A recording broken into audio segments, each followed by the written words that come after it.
भज रामचंद्र भगवान की। देखिए ये होती है कृपा कि राम जी के चरित्रों का ये गुणगान चल रहा है और राम जी के धाम से अयोध्या धाम से पूज्य महाराज जी चलकर आए हैं। फिलहाल तो वृंदावन में निवास है पर अयोध्या से ही महाराज जी हैं। एक बार महाराज जी से निवेदन करूंगा भक्तों को अपनी वाणी से दो शब्द श्रवण कराकर करता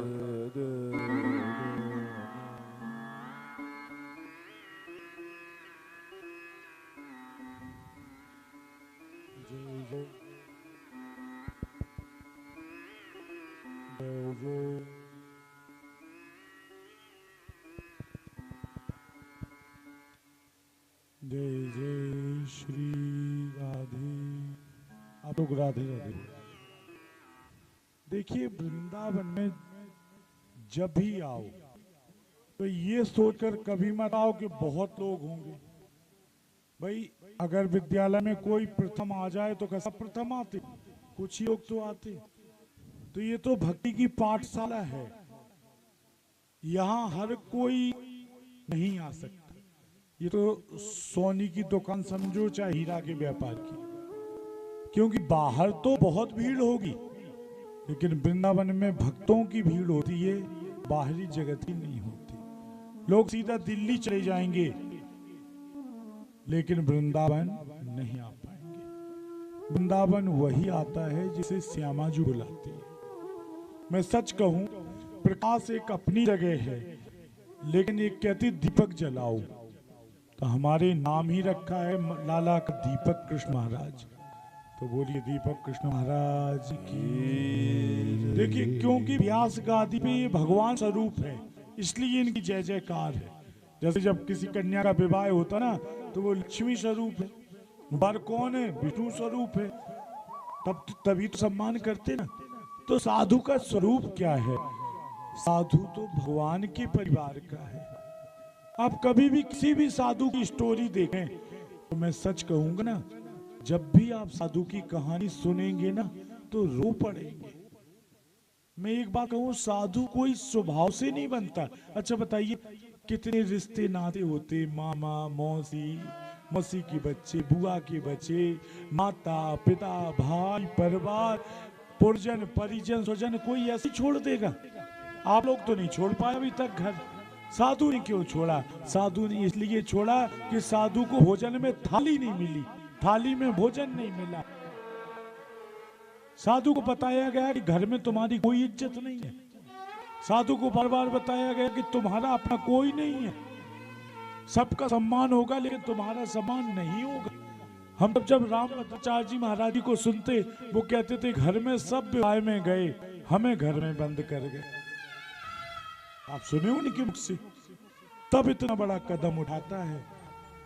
असुवन जल सींच सींच प्रेम बेल बोई, अब तो विल फैल गई आनंद फल हुई। राम कौन कहता है कि राम जंगल जाना चाहते थे? कौन कहता है कि राम सीता को लेके, अपनी जानकी को लेके, जनक नंदिनी को लेके वो जंगल में जाना चाहते थे? लेकिन घर में कलह ना हो, कोई मंथरा की बातों में आके माँ कैकेयी को गलत ना कहे, मेरे भरत को बुरा ना कहे, मेरे पिता को ये नहीं कहे कि रघु को लीली सदा चली आई, प्राण जाए पर वचन न जाई। अभी तक तो सबने निभाया लेकिन राम के पिता ने नहीं निभाया। राम के पिता के वचनों को राम पालन करेगा। अगर लखन जाता है तो लखन की मर्जी, सीता नहीं रुक पाती है तो मेरी धर्मपत्नी है। लेकिन मैं ये कहता हूँ कौशल्या से आज्ञा ले लो। कौशल्या कह रही बहू, क्या एक बहू का धर्म यही है कि पति की सेवा करो? तुम्हारी माँ ने तो कहा था ना, सास ससुर पति पंकज।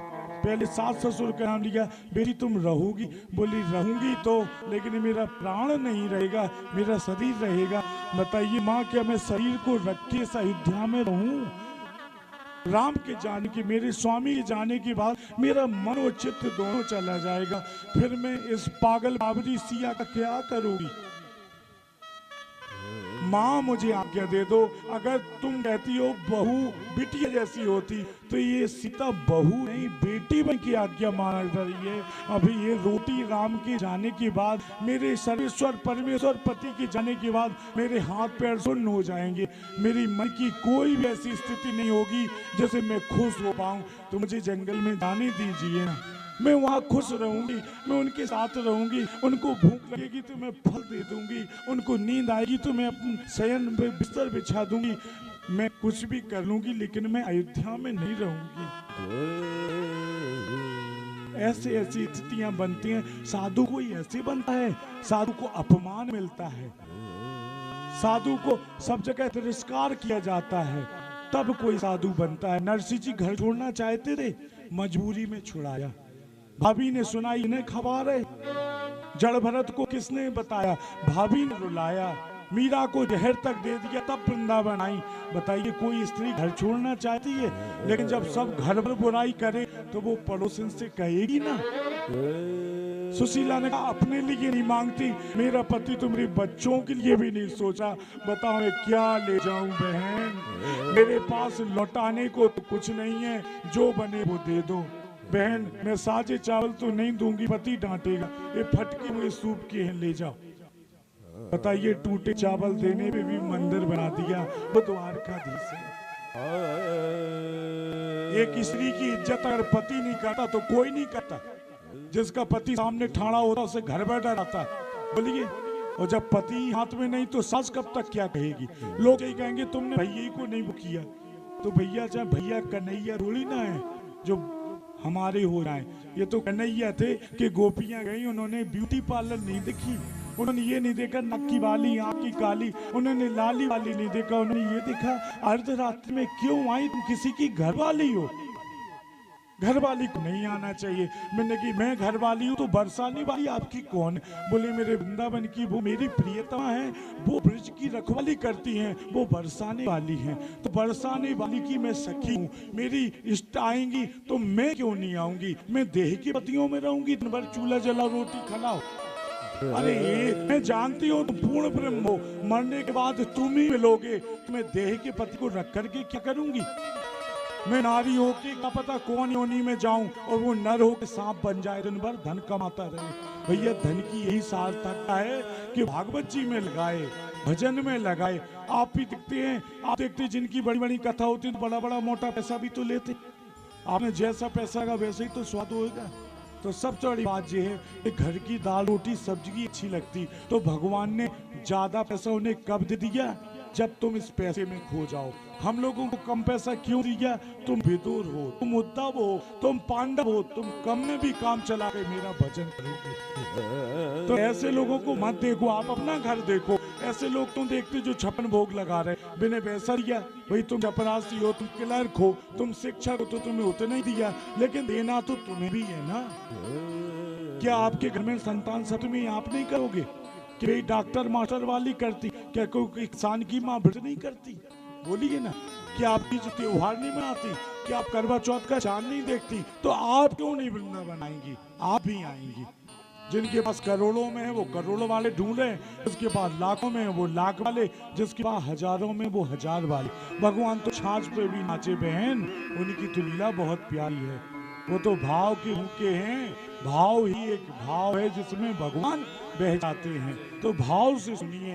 ये वृंदावन कोई ऐसा स्थान नहीं है हर कोई कथा करा ले या हर कोई कथा कर ले। बोलिए। तो हमारे गुरुजनों ने, हमारे दीपक कृष्ण महाराज जी की माँ ने, उनकी गुरु ने, उनके पिता ने कहा बेटा तुम कथा करो, तुम्हें पैसे के लिए नहीं करना है, तुम्हें मांगना नहीं है, तुम्हें कथा करनी है।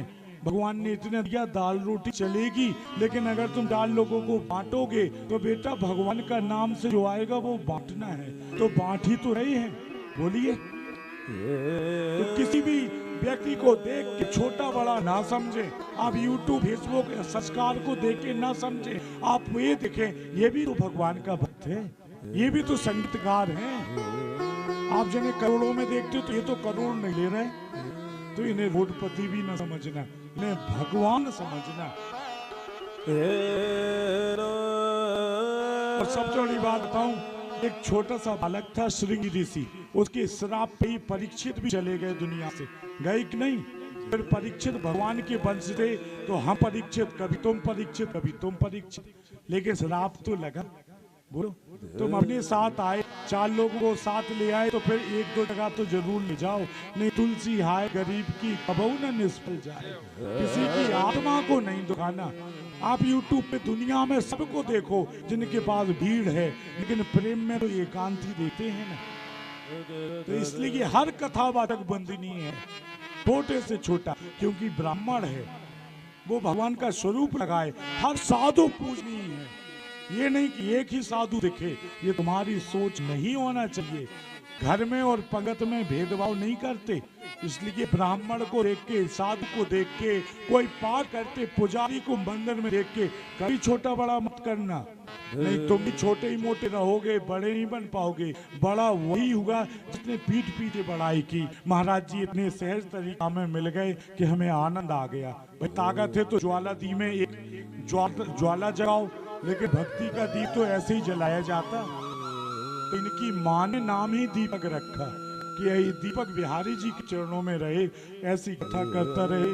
और हमारे पूज्य श्री महाराज जी ऐसे सरल, जो बिल्कुल सहज रूप में तैयार है। ये धाम भी तो राधा रानी का धाम है, बताइए, जहाँ कथा हो रही है। तो सबसे बड़ी बात है, कथा भी आगे कहनी है, महाराज जी को सुनानी है। लेकिन मैं आप लोगों को ये कहूँगा, जैसे मुख्यमंत्री एक होता ना एक प्रदेश का, प्रधानमंत्री तो देश का एक ही होता, राष्ट्रपति एक होता। तो अपनी जो राष्ट्रपति है ना, उन्होंने कर्म चमकाए, चम पे ध्यान नहीं दिया, तो आज वो राष्ट्रपति बन गई। तो तुम भी जो कथा सुन रही है, इसे शेयर करो, व्हाट्सएप पे दिखाओ और ये कहो हमारी राधा रानी ने सुन ली है। राधा रानी 56 भोग की भूखी नहीं है, राधा रानी हीरो की हार नहीं चाहती। राधा रानी कहती कोई बिचिया दाव दे, कोई महावर लगा दे, कोई मेहंदी लगा दे, कोई मेरी मांग भर दे। तो ये तो वो मांग है जो तुम्हारे पास कम था तो कम में मिल गए, नहीं कहाँ मिलने वाले हैं ऐसे हमारे, बोलो। और आपको पता क्या है कि कितने दिल्ली और जयपुर कोटा के लोग जानते हैं, लेकिन वृंदावन की कथा होती है तब महाराज जी कहते मेरे गुरु का कहना है, ब्रज में कोई कथा की बोले तो दिल्ली बंबई की बिल्ली ओल्ली कुल्स मत देखना, वृंदावन के चूहे देख लेना। तो वृंदावन में तो चीटी जैसा दान करो, अहम ना दिखाओ। बड़ा दान करोगे अहंकार आएगा, छोटा सा दान करें, गुप्त दान करें। और जब भी भागवत जी पे कभी चढ़ाओ तो अच्छा भी चढ़ाया करो, मंदिर पे जाओ तो अच्छा चढ़ाओ, भले कम चढ़ाओ, जिन्हें फटा नोट चढ़ा दो, ऐसी साड़ी ले आओ चाहे कोई भी ना पहने, भैया तो ब्लाउज का पीस चढ़ाओ। मेरे कहने का तात्पर्य है कि पूजा करो तो अच्छी करो, नहीं करो नहीं। ये नहीं घर में कलह मचा तो शांत रहो, जब घर में सब जने चले आए तब सुंदर कांड करो, नहीं तो आपकी पूजा ही नहीं हो पाएगी। तब तो माताएं मैंने जल्दी स्नान किया, भगवान को उठाया, कई बार तुरंत भोग लगा दिया। तो जैसा समय वैसा काम। तो हम अपनी वाणी को विराम करते हैं और दीपक कृष्ण महाराज को यही कहते हैं, खूब कथाएं करते रहो महाराज जी। आपका नाम भी सहज है, सरल है, और लोग कहते भी हैं कि वृंदावन की कथा कह दो महाराज जी से, तो मना नहीं करते। और जाने को तो भाई अनुष्ठान ही ऐसे मिलते कि कहीं भी चले जाओ मालई फेरवे पे कथा से ज्यादा मिल जाए। लेकिन कथा क्यों सुनाते? क्योंकि वृंदावन की कथा राधा रानी सुनती हैं, रज महारानी सुनती हैं और भक्ति महारानी सुनती हैं। तो 4 बहनें सुने पूरे गांव को बदल देगी। प्रधानी ये गई तो होती, अच्छी प्रधान मिल गई तो कल्याण हो गया। तो बरसाने वाली ने तुम्हें चुना है, इसीलिए तो कहते अष्ट सखी। तो तुम भी ऐसी ही हो, ज्यादा ही नहीं है, लेकिन राधा रानी कथा करा रही है, इसलिए ये कथा हो रही है। और वृंदावन में कथा वही करा पाता है जिसे बरसाने वाली बुलाती है। जय जय श्री बलिदास बिहारी सरकार की, श्री बरसाने वाली की जय।